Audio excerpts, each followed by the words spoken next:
evening everyone, welcome back to my channel. My name is Shikha Sharma and I am a teacher by profession and my channel name is Teach Learn and Grow with Me. तो आप लोगों के बहुत सारे doubts है regarding air force school vacancies. तो first of all मैं आप लोगों को ये बता दूं कि आपके सब्जेक्ट की आपको ये था कि हमारे सब्जेक्ट की कब वैकेंसी आएगी। लाइक मेरे पास एक लाइब्रेरियन के लिए भी आया था। सो फर्स्ट ऑफ ऑल मैं आप लोगों को ये बता दूं जो एयरफोर्स स्कूल्स हैं आपके ऑल ओवर इंडिया जो हैं, इनकी वैकेंसीज जो होती है कॉन्ट्रैक्चुअल हर ईयर निकलती रहती है। इवन एक साल में कई बार तो 203 बार निकल जाती हैं इन डिफरेंट डिफरेंट स्टेट्स। तो आप लोगों को परेशान होने की बिल्कुल भी ज़रूरत नहीं है। अगर आपकी इस बार की वैकेंसी में आपका नाम नहीं है दिल्ली के अंदर, कोई बात नहीं, आपकी फरवरी मार्च में फिर से वैकेंसीज निकलेंगी। पर इस बार जो आपकी वैकेंसीज है वो रेगुलर पोस्ट के लिए है, तो थोड़ी सी इसलिए स्पेशल है। अदरवाइज एयरफोर्स स्कूल में ज़्यादातर आपकी कंट्रैक्चुअल पोस्ट की वैकेंसीज निकलती हैं।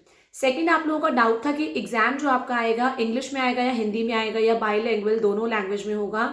सो आप लोगों का जो एग्जाम होगा हिंदी और संस्कृत के अलावा सारा एग्जाम जो होता है इंग्लिश मीडियम में होता है। इसमें कोई बाइलिंगुअल मीडियम नहीं होता है, लेकिन हाँ हिंदी के क्वेश्चंस होंगे। फॉर एग्जाम्पल इन पीआरटी तो ऑफकोर्स वो हिंदी में आएंगे। नाउ योर थर्ड डाउट कि आप लोग एक्सपीरियंस कैंडिडेट हैं तो आप लोगों को फॉर्म फिल करना चाहिए। एक मेरे पास था कि मेरे पास हम फ्रेशर्स हैं, कोई एक्सपीरियंस नहीं है, क्या हमें फॉर्म फिल करना चाहिए।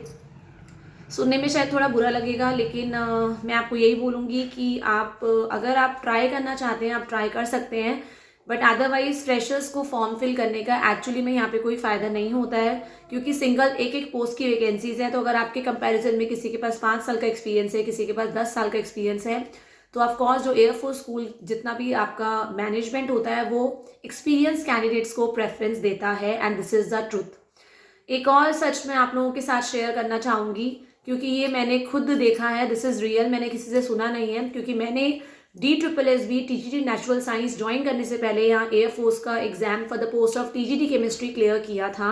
अब वो रेगुलर पोस्ट थी और मेरा 10 कैंडिडेट्स में सिलेक्ट होकर नाम आया था, और उसमें से सिर्फ 3 ही पोस्ट थी। उसमें मेरा 10 कैंडिडेट्स में से फिर 3 पोस्ट में मेरा सिलेक्शन हुआ था। लेकिन आफ्टर दैट कोई कॉल नहीं आया, कोई ना रिजल्ट अपलोड, सब कुछ आपका रिटर्न टेस्ट का रिजल्ट, आप लोगों का शॉर्टलिस्टेड कैंडिडेट का रिजल्ट, सब कुछ जो है वेबसाइट पे निकला था।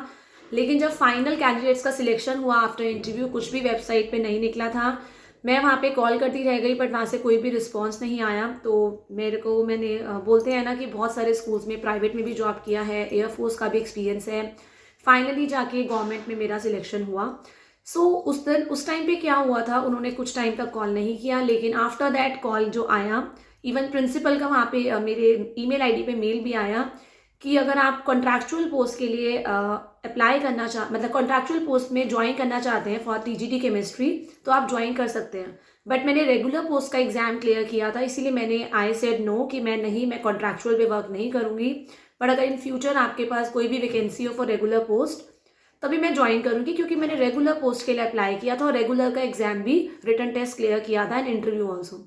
तो मैं आप लोगों को एक सच और ये बता देती हूँ, वहाँ पे जब मैंने ऑब्जर्व किया, वहाँ पे जो थे जितना भी एयरफोर्स का स्टाफ होता है, अगर आप उनके नोन में हैं, अगर आप उनके रिलेटिव हैं, अगर आपका कोई भी फैमिली मेम्बर, आपके हस्बैंड, आपके फादर, आपकी सिस्टर, कोई भी अगर कैंडिडेट, आपका कोई भी पर्सन अगर आपका एयरफोर्स में ऑलरेडी जॉब कर रहा है, स्कूल में किसी भी पोस्ट पे है, तो आप लोगों को प्रेफरेंस मिलती है। Yes, and it is similar to army school also. Army schools में भी ऐसा ही होता है। अगर आप लोगों की जान पहचान है या आपका कोई भी कैंडिडेट आर्मी में ऑलरेडी वर्क कर रहा है तो आपको प्रेफरेंस दी जाएगी, नॉर्मल कैंडिडेट्स को प्रेफरेंस नहीं दी जाएगी।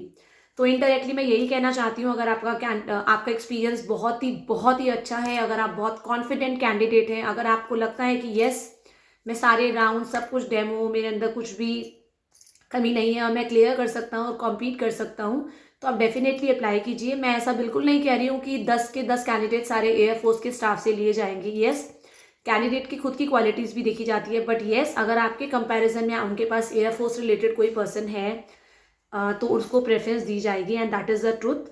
तो आप लोगों को सुन के दुख ज़रूर होगा, बट वो सच है। आप अब देख भी लेंगे, अगर आप लोगों को प्रैक्टिकल एक्सपीरियंस लेना है, आपको आई थिंक लेना चाहिए। एंड सेकेंडली नेक्स्ट आपका मैं बोलूँगी, ये जो वैकेंसीज होती हैं हर बार निकलती है, क्योंकि 300 रुपीज़ का इनका DD होता है जो इनके अकाउंट में जाता है, और काफ़ी सारे कैंडिडेट्स फिल करते हैं फॉर द रेगुलर वैकेंसी।